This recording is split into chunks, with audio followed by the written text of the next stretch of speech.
This is our last installment on war rationing of World War II. Some of the lessons that I had learned. Uh, Say you came to my house, we were just sitting down in the living room, and just general thoughts that I had that I've kind of picked up and just kind of kick it about. Um, let's start off with where I'm going to talk about the rationing in the United States just a tad bit, and mainly in England, and what the British had to go through. You had to get very creative because everything was of short supply. But first off, let's talk. If you know that a war is coming, what are some of the things that, looking into the past, that you could have done that might have made life a little bit easier? Let's start with, where would one want to live? Well, you don't want to live in the cities because they became bombed and instantly you became a refugee. So cities are out.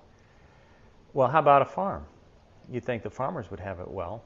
Well, the production of food had to double in England. So the government pretty much took over everybody's farm. They told them what to plant, where to plant, how to grow it, and then you had to deal with this influx of the Women's Land Army to help grow it and harvest it. And you also might be taking on prisoner of war. You might have Germans and Italians that you have to look over also. So the farm probably isn't such a good idea either. So what would be a good idea? Well, my thinking might be 2 to 3 acres. It's large enough to have orchards. It's large enough to have a large garden. You're still outside the realm of the government trying to control everything. If family and friends had to come over, you have room for them and you have food that's growing and more hands to help. I'm thinking small acreage is better than large acreage, and definitely being outside of the city. You want to have a well with a hand pump, and with today's modern conveniences, you could have it where it pressurizes a bladder tank, and then when you pump on your well pump, it will pressurize the water in your house. You want to be as much independent of the utilities as possible, just in case they get shut down or brownouts or this and that. And also with today's technology, a couple of solar panels would be nice. Battery bank, and you could use low wattage LED lights and you're not sitting in the dark. Speaking of housing, if you have the time, super insulate your house and have shutters that actually operate, the old-fashioned ones that would close off the windows from outside, and that would keep the light from leaking out around the windows because they had blackouts, and if you had light leakage, they would fine you. So shutters that would actually operate are a good idea. You want to have a wood stove because heating became a huge problem in England, and you could scavenge around for wood. You're not going to have fuel. All fuels are going to be severely rationed. Even though you have these books with these stamps that say you're going to get 8 gallons of gas, doesn't mean you're going to get 8 gallons of gas. So parking a car and having a bicycle with extra inner tubes and maybe a 3-wheel bike or a little cart that pulls behind it so that you can use it as a little truck as you go around might be pretty convenient. Yard animals would also be nice. Chickens, rabbits, they don't require a great deal of feed and they can use leftovers. If you have fishing in your area, have some fishing gear would be nice also. You might be having to deal with relatives coming to live with you.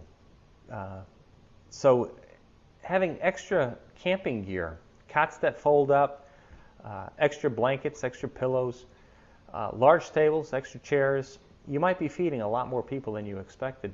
The way the English had handled the housing shortage was quite clever. They would stack bales of hay, and their bales are about that wide, and it would create a wind barrier, super insulated. They might make a shed roof where one wall is higher than the other, and then bring the roof down like that.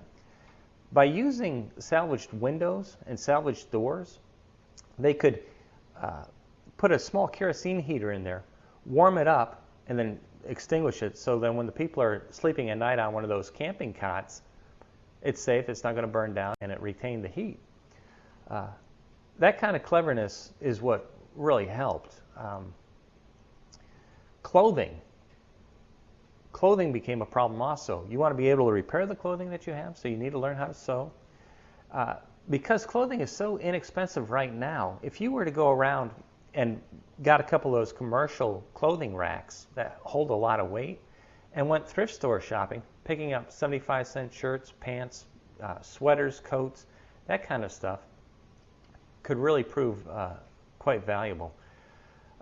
While we're talking about it, our shoes have never been cheaper. If China ever shut off our goods flowing to this country, I don't think we even manufacture shoes today. So if you had work shoes, sneakers, that kind of thing, sure wouldn't harm anything. And you go, Gene, this is getting expensive. You can do it slowly, and you go, well, what happens if nothing happens? Well, it doesn't have to be war. It could be an economic crisis also. We always have recessions. We could have a depression coming. There's no harm in being prepared across the board like this. If nothing happens, you could always donate it to the local poor. That's always a nice thing to do. During the war, we're so used to readily available foods in cans, canned corn, canned peas, green beans. Those cans are going to be used for war efforts, so having canning jars with canning lids and a canning pressure cooker is a great idea. Stock up on some of that sugar because you need that for canning also. There was a slogan back in the 40s that was kind of nice, and it summed everything up. It said, we eat what we can, and we can what we can't. Nice little ditty, something to keep in mind. Soaps became real short. In 1940, soap was the #1 Christmas gift. Why was that? Because oils and fats are used for the production of glycerin, and glycerin is used for ammunition. So soap took second place.